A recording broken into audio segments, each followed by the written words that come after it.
I'm not seeing enough of the dog, Celia. You get access to the dog every weekend, Nesbit. If you choose to be doing other things Saturdays and Sundays, that's your business. I've got 3 lots of kids scattered all over London to visit.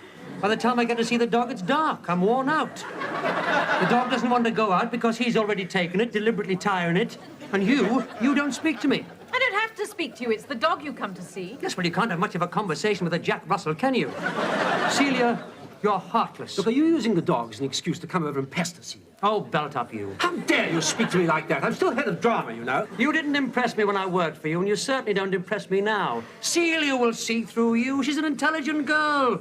You won't be able to keep her. What memories have you got, for instance? None, Oaf. We've only been together a month. Our first month was full of memories, discovering each other. I used to gaze at the instep of her foot for hours on end. How about you never looked at her feet, have you? Go on, Celia, show me your feet. Go on, go on. No! Look at that. Hey, arch your foot. You won't see anything like that on the Horse of the Year show. Look, see our nostrils flare when I said that, eh? Haughty pride. Because these upper-class bints, they've got to be broken in, you know. And you'll never have the pleasure of that, because I've done it. I've a good mind to take you down to the Megler gym and give you 3 rounds. Well, you've never bought one here. That's Stockholm, didn't it? When you have your suits made, do you have your wallet stitched in at the same time, eh? Damn you, I could thrash you right here on the spot. Well, go on, there's my nose. Go on, hit it, go on. For goodness sake, you two, you were once good friends. I'm not worth falling out over. That's true.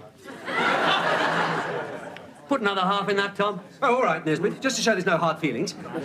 Silly getting hot under the collar. But I didn't want to have to use my kung fu. I could chop that ball right in half. Look, you've got your memories, old son. You live with them. I'll live with you. Look, don't provoke me, Tom. Otherwise, I shall have to issue you with the official kung fu warning before 3 witnesses. Ah. Oh, thanks very much. Oh, good health, Tom. You're not a bad lad.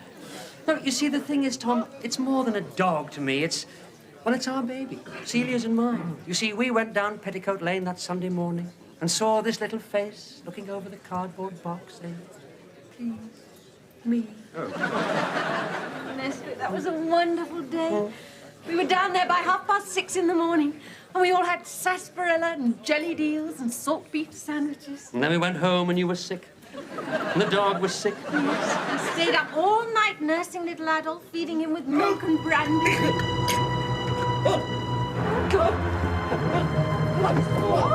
Ready? We're standing! Good. The fire's in the sky. Stand back, girls.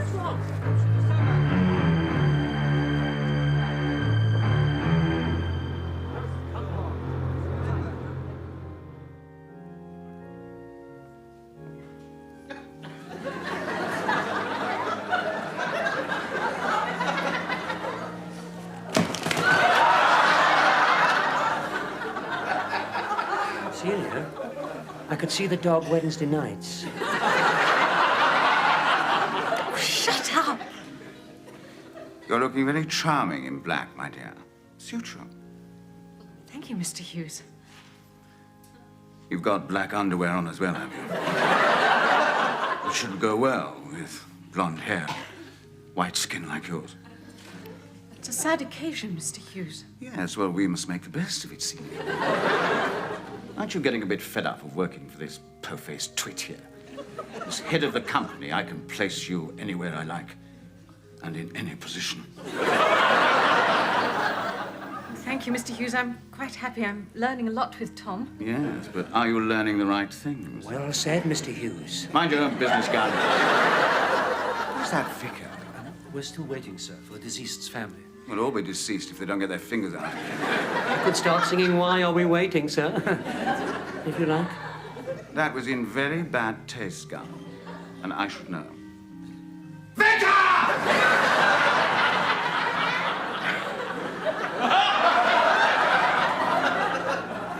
Yes, sir. Standing by, are you? They can't start yet, Kevin. I know that. Are you au fait with everything? Can't have any cock-ups at the last moment. Are you familiar with the controls? Are you? Oh, yes. It's all very modern, high-tech remote control.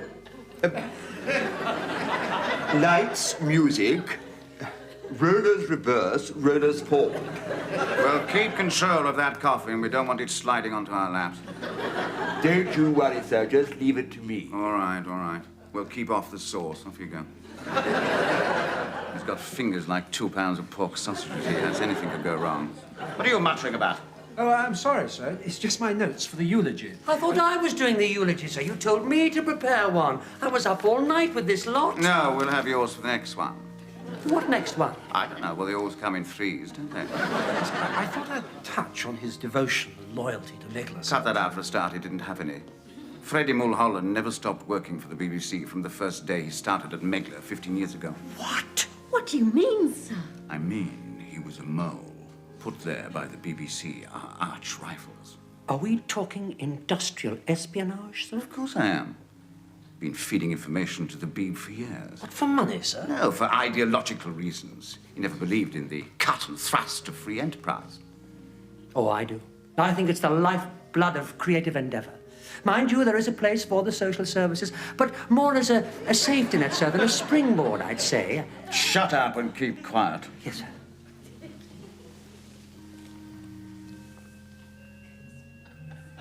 What proof do you have that he was a mole, sir? He made one mistake. He never, ever cancelled his subscription to the Radio Times and the Listener. Well, that's not enough to condemn a man, sir. Just for me. If you want further proof, wait and see what happens this afternoon. We'll find out his worth to the BBC by how many turn up and fill these seats. The BBC are coming here, sir. They wouldn't dare. Of course they would. The BBC always honour their dead.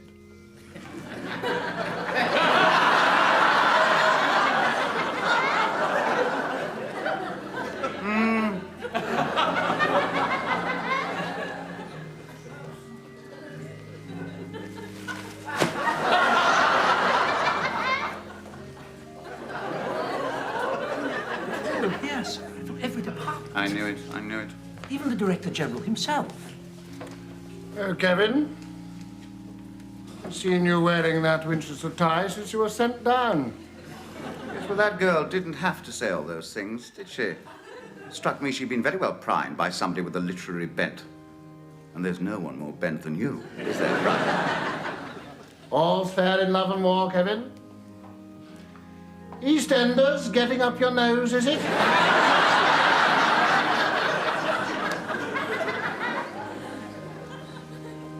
Look at that, look at that. No hesitation. The family is sitting with the BBC. Well, she'll be all right.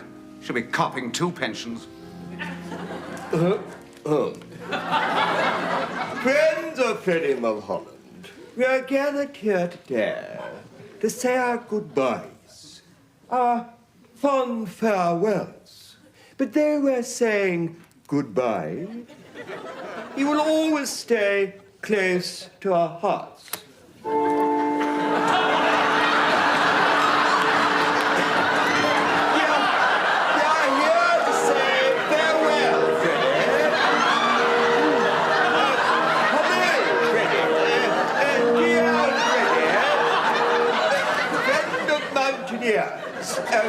At this time, our deepest sympathies go to the family in their time of need.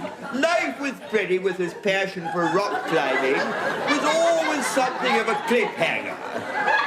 What an irony he didn't go that way. We should rejoice that Freddie saw life often from the mountaintop, the overview, the peaks across the I've already paid for it. If we'd waited for the BBC, he'd have been buried in a cardboard box with a dandelion. Oh, come along, my dear. Oh, incompetent buffoon. I'm leaning on the lamp. Then sometimes life took on a chest pattern. Hold on! Which, of course, I've got my hands caught in the handle!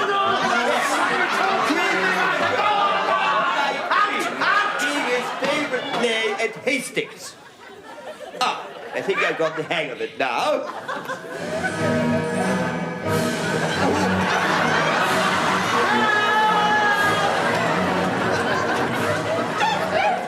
Well done, Vicar. 2 birds with 1 stone. Come on, let's get back to the receptionist's car.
Mr. Hughes.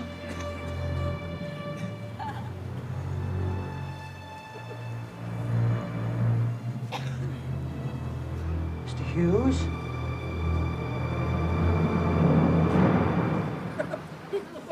Oh, there you are, Mr. Hughes. You wanted to see me, sir? You weren't followed, Gun.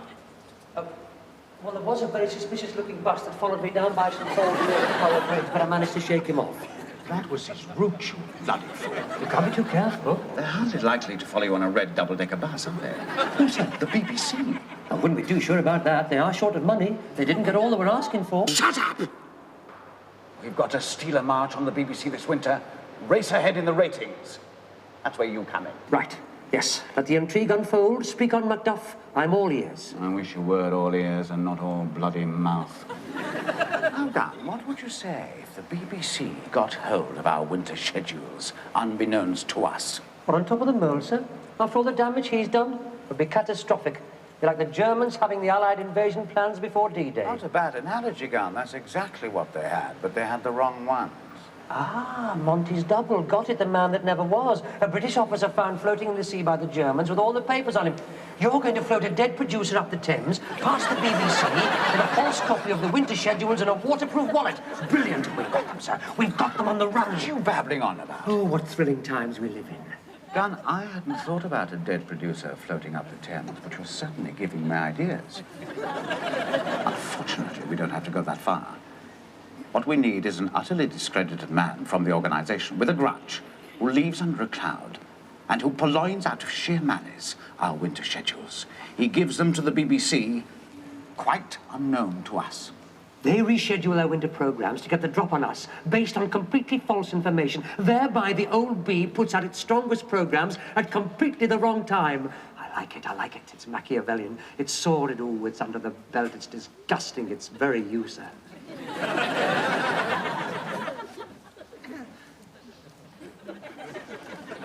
Why are you telling me? Because you're going to be the utterly discredited alcoholic producer with a grudge against Megler. I mean, you're halfway there already. Pardon? Well, you're utterly discredited to begin with. And look at you, drinking already. It's only 10 o'clock. No, don't touch the filthy muck! You need it more than I do.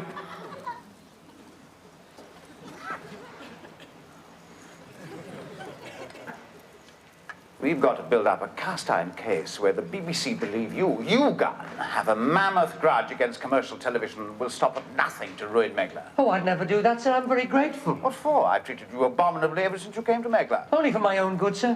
I might say that you and Rainer Fassbinder have had more influence on me and shaping my career than any other two people in the world, including, I might add, my mother and father and Lindsay Anderson. And Mahatma Gandhi and Albert Schweitzer, Camus and Sark, well, you can't ignore him, can you? And if you're going to include him, what about Wittgenstein? Because he's got to be the most important thing. Say one more word and I shoot. I take it you accept the assignment, then. Well, done, Gun. We're very proud of you, though no one must know it. You're the unsung hero. With all due respect, sir, I'm not doing it. Once the BBC find out they've been duped, I'll never be able to work for them again. You never worked for them before. You don't want to work for the BBC. They've got no money. Nor have I. Two wrongs don't make a right. You stick with me, Gunny, and I'll see you never want again. My wants are very few, sir. That's why I'm saying it. But how can I stick with you? I won't be working for you either. You've got to give me the sack in order to make this whole thing work. Only till it all blows over. Then you'll be re-employed. That's all very well. That sounds good, but what guarantee have I got of that? You might decide you're better off without me.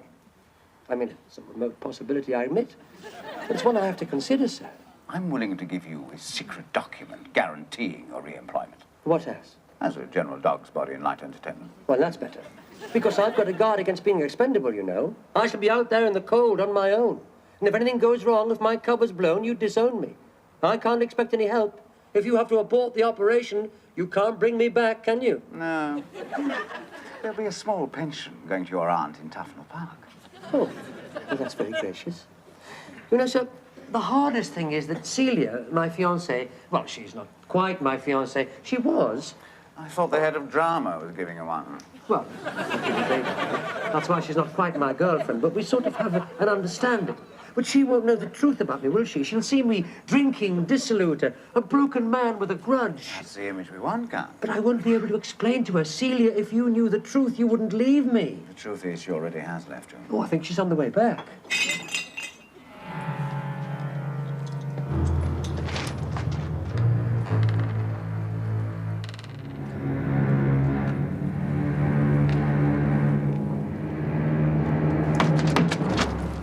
Oh, Mr. Hughes, have you got 20 pence for the meters? Get out, Geoffrey.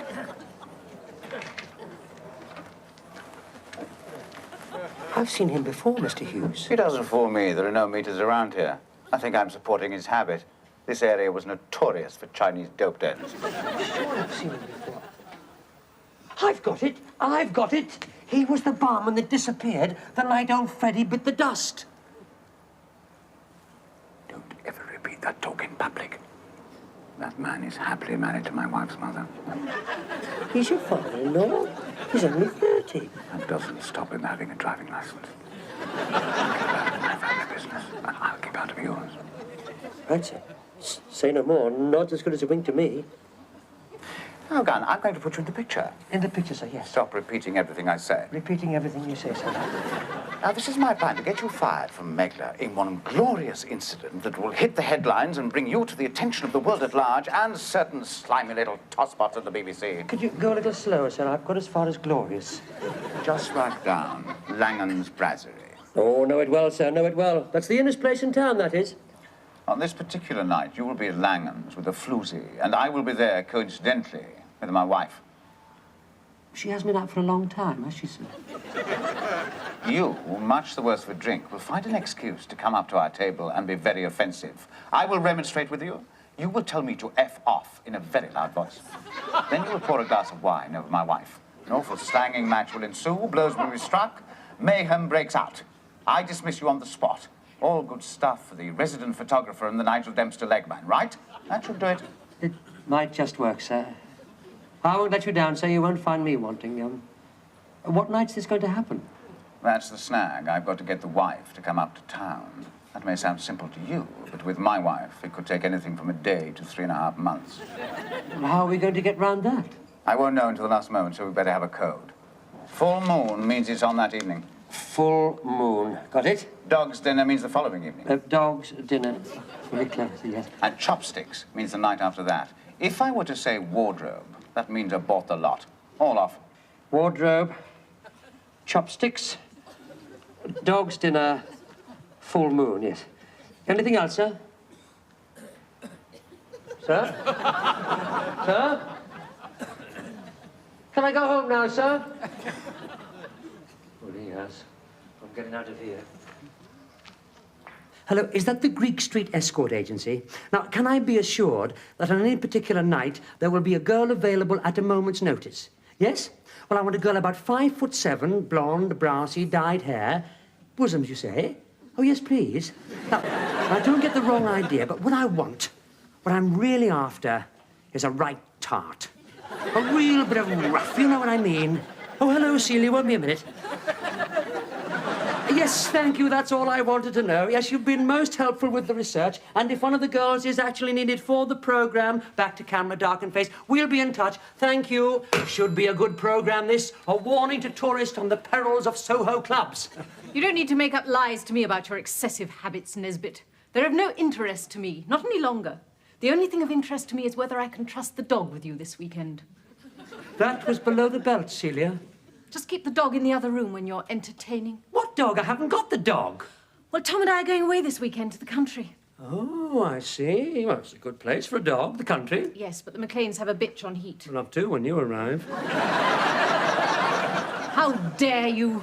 I knew I shouldn't have set foot in this office. Tom's right about you. You're a sexual degenerate. Well, I wasn't getting many complaints at the time, was I, eh? Except from the neighbours about the noise. Look, do you want the dog or not this weekend? You've been complaining about your lack of access to Adolf. Celia, I am living next door to a synagogue. It's no fun going round the streets at night shouting, Adolf, Adolf, come back, Adolf. It's very dangerous. Look, will you take the dog or not? I don't know, Celia, I can't say. There could be some important things happening that could change my life. What sort of things? I'm not at liberty to say. I've already said too much. Well, thank you very much. I didn't think it was too much to ask, and I didn't think you'd refuse, but I can see I'm wrong. No, you can't go like this, you silly fool. Try and understand. Understand what? I can't say. Then how can I understand? Trust me. Stand by your man, as Tammy Wynette so movingly puts it. Celia, don't be put off by what people may say about me. Well, I never have taken much notice. That's true. But that's nothing. Nothing to what's coming to me. I shall be beyond the pale, despised, rejected, reviled. Oh, you'll pass on the other side of the street when you see me shuffle by. Couldn't you shuffle by with the dog just for this weekend? Oh, what's the use? Things will not be what they seem. I shall be moving in a world of shadows, not substance. It'll be nice to have a dog with you. Give me the lead. Thank you. Nesbit, if it's any consolation, I do find Tom astonishingly boring at times. I don't understand women. I don't understand them. I've been married 3 times and lived with 6 of them. So we could have dinner next week at our little Italian place. It's too late, Celia. Oh. Nesbit Gunn's office? Full moon? Right, Mr. Hughes. Full moon it is. Full moon then, eh? This is it, Nesbit. Hang on a minute.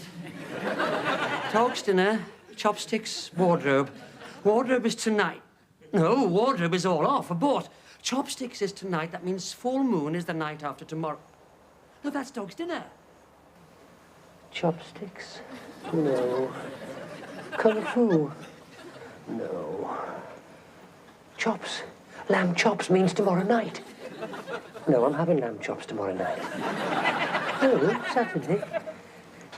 Oh, what's the difference? Where's that bit of paper? Why couldn't he just say Thursday, Friday, Saturday? I've got to go home, get dressed, get a bird, get drunk. I'll never do it in time. Excuse me, sir, do you mind?